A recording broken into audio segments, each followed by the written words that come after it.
Welcome to our tour of the Video Desktop. In this tour, we will review the features of Video Desktop and show you how to take advantage of this feature-rich video communication system.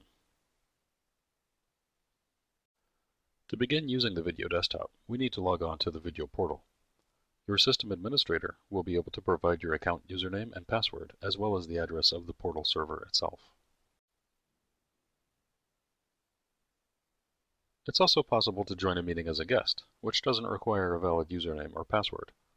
Most likely, if you were invited to a meeting through email, you will have the guest login option available. In that case, you would simply click the link inside the email message body to be joined to the meeting. Before we begin, you will need to have the Video Desktop software client installed on your computer. This is done by browsing to the Video portal, logging in, and the system will give you the option to install the software. Once the software is installed and running, you will see an icon in the Windows taskbar. With the software installation completed and the Video Desktop is started, you will see the portal page with users and rooms you can call. There are several ways to connect to a Video Desktop conference. One way is to right-click the Video Desktop icon in the taskbar and choosing Start Your Meeting. This will launch your conference and connect you to the meeting in a single click. Another way to join a conference is to select a person from the Video Portal directory, then clicking either Join a Room or Call Direct. The difference between the two is that joining the room will connect you to a meeting with potentially many other people. Calling Direct will connect you only to that other participant. If your computer has more than one microphone, speaker, or camera, you will be directed to the Devices section of the Configuration and Status screen.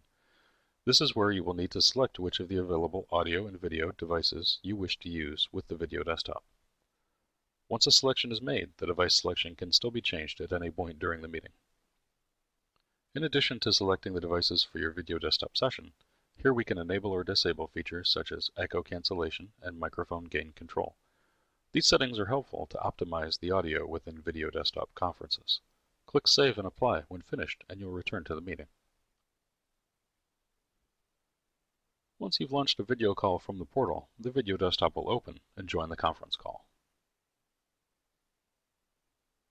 As you can see, there are a number of buttons across the top of the Video Desktop application. These buttons are known as the toolbar. The toolbar is how you interact with Video Desktop and control your experience. One of the unique features of Video Desktop is the ability for each individual user to customize their own screen layout. This is done using the Layout Control button. In this view, you can see that each participant is in an equal-sized screen window. This view is called the Continuous Presence view. However, simply clicking the Layout Control button changes the view. By clicking the drop-down arrow control on the Layout Control button, we can select however many participants of video we wish to see on screen, plus ourselves. By just clicking the Layout Control button, we toggle what is called the preferred versus non-preferred speaker layout mode. By clicking the Layout button, we will toggle the screen layout into preferred speaker mode. In this view, the active speaker switches into the largest window. This allows participants to easily see who is talking and easily focus on the active presenter. By clicking the Layout Control button again, we will be returned to Continuous Presence layout. The Full Screen button on the toolbar provides another way that participants can customize their view. This button puts a Video Desktop into full screen mode on the computer. When the Full Screen button is clicked, Video Desktop takes up the entire screen. Notice the only thing remaining on screen other than the video is the toolbar.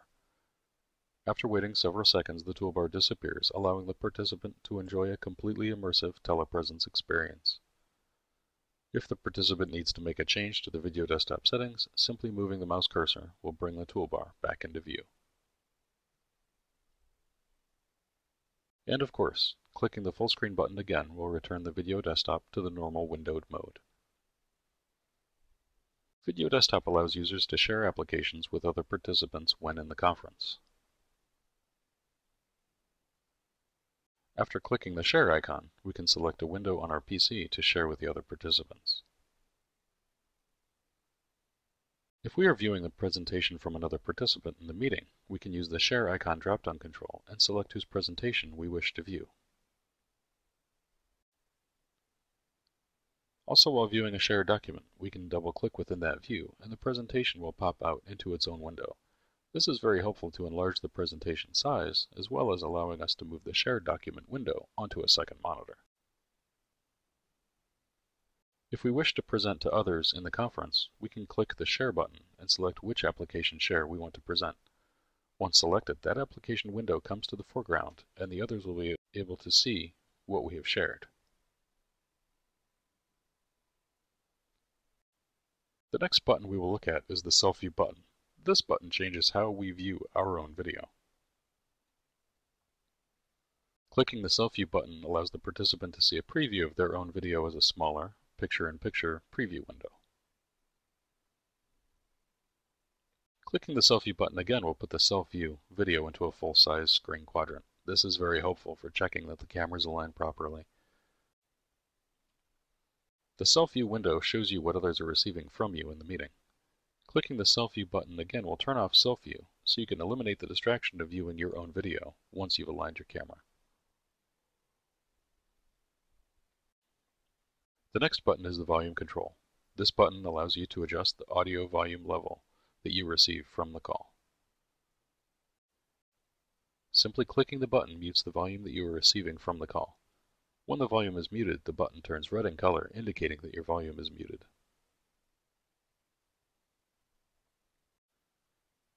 The volume level can also be controlled by clicking the small down arrow on the volume button. This brings up the slide control, which allows the volume level to be easily adjusted to the desired output level. By simply clicking the speaker icon, you are able to mute the sound from the conference. Clicking the speaker icon again will unmute the sound.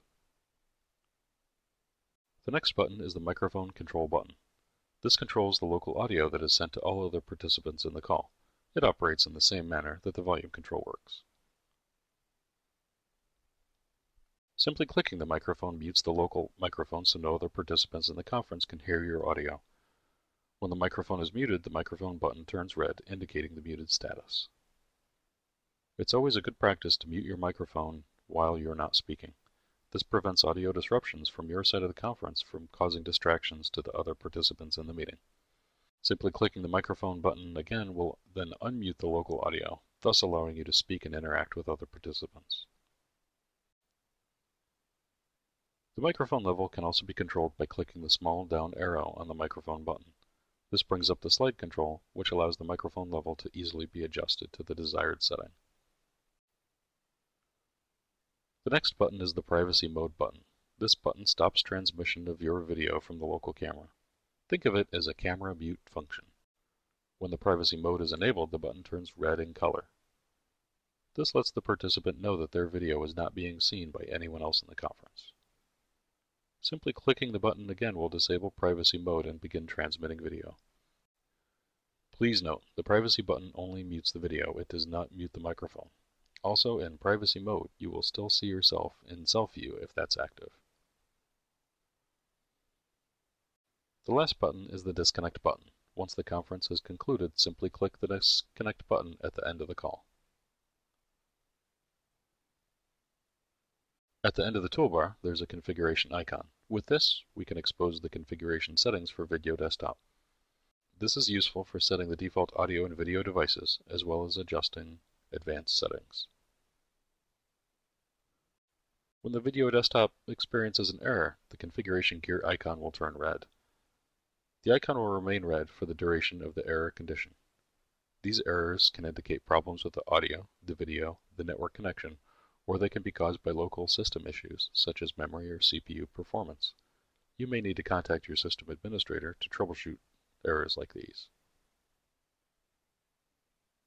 If you wish, it's possible to call another video user directly for what are called point-to-point or direct calls. In that case, the call is restricted to 2 participants only. When in a direct call, there are additional controls on the Video Desktop toolbar. In a direct gateway call, there is a dial pad control that becomes active.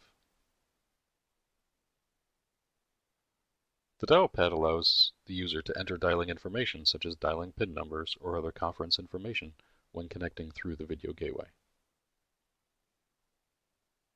Next to the dial pad, there is an icon for far-end camera control that is visible when we connect to a video room system.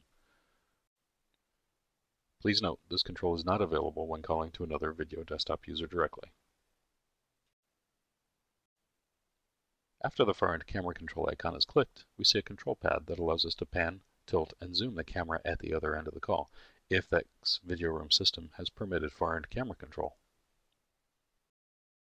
Thank you for taking this tour of the Video Desktop software.